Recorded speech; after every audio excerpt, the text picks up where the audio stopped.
Hey guys, আজকে আমার এরিয়াতে নতুন একটা হোটেল উদ্বোধন হবে।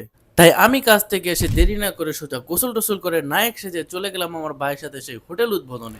আর আমি আছি এখন সেই হোটেলের সামনে। আর আপনারা দেখতেই পাচ্ছেন তারা এটাকে কত সুন্দরভাবে লাইটিং করে সাজিয়েছে, যেমন আমার কাছে মনে হচ্ছিল নতুন বউ। আজকে যেহেতু এটা ফার্স্ট ওপেনিং ছিল, তাই প্রায় অনেক জায়গা থেকে অনেক মানুষ এসেছিল আমার মতো এটার খাবারটা টেস্ট করার জন্য। নতুন এই ব্রাঞ্চটা ওপেনিং হওয়ার কারণে 3 দিনের জন্য তারা এখানে প্রতিটা খাবারের উপরে 30% ডিসকাউন্ট দিয়েছিল। সৌদি আরবে যে কোনো নতুন ব্রাঞ্চ বা কাজের জায়গার উদ্বোধন হলে তারা এইভাবে লাইটিং করে সুন্দর করে সাজিয়ে সেটাকে উদ্বোধন করে।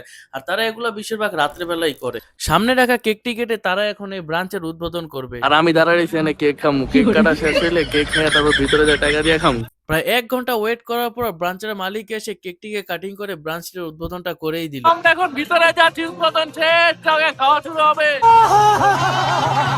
লিটারেলি ভাই, আমি ভাবতেই পারিনি যে এত পরিমাণে লোক আসবে এখানে। প্রথম দিনে ওপেনিং এ এটাতে প্রায় 100 জনের মতো মানুষ এসেছিল। পরে আমি জানতে পারি এটা নাকি আরো 5টি ব্রাঞ্চ আছে জেদ্দা শহরের ভিতরে। হঠাৎ আমার চোখ পড়লো এখানে ফ্রিতে খেজুরের বিস্কিট দিচ্ছিল তারা। কারাকারি করে আমিও একটি খেজুরের বিস্কিট নিয়ে খাওয়া শুরু করে দিলাম। তারপর আস্তে ধীরে গিয়ে আমি আমার অর্ডারটি দিলাম, দেওয়ার পর এখানে টাকা পে করলাম। তারপর আমি এখানে ভিতরে আসলাম, এসে দেখলাম যে এটার ডেকোরেশনটা মাশাআল্লাহ অনেকটাই সুন্দর। 5 মিনিট বসে থাকার পর আমাদের খাবারটা অলরেডি আমাদের কাছে এসে পড়েছে। এই খাবারটা দেখতে যতটা সুন্দর লাগছে তা খেতে তার থেকেও বেশি মজা। আমার কাছে যেহেতু খাবারটা অনেক ভালো লেগেছিল, তাই আমি ভাইকে জিজ্ঞাসা করলাম, ভাই খাবারটা কেমন? ভাই বলল যে না, খাবারটা অনেক ভালো এবং সুস্বাদু।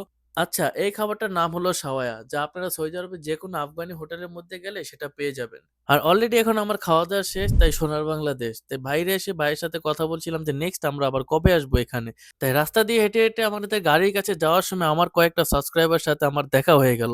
তাদের সাথে সেখানে একটু কথাবার্তা বললাম, মত বিনিময় করলাম। আসলে ভাই, এই ফিলিংসটা অন্যরকম যখন আপনি কষ্ট করে ভিডিও তৈরি করেন এবং সেই ভিডিও তখন অন্য মানুষ দেখে, দেখে আপনাকে অ্যাপ্রিসিয়েট করে, তখন ওই সময়ের অনুভূতিটা অন্যরকম হয়, যা এটা আমার সাথে হয়েছিল। আর ভিডিওটি ভালো লাগে থাকলে একটু কষ্ট করে সাবস্ক্রাইব করে একটি লাইক করে দিয়ে যাবেন। দেখা হবে অন্য কোনো ভিডিওতে। ভালো থাকবেন। আসসালামু আলাইকুম।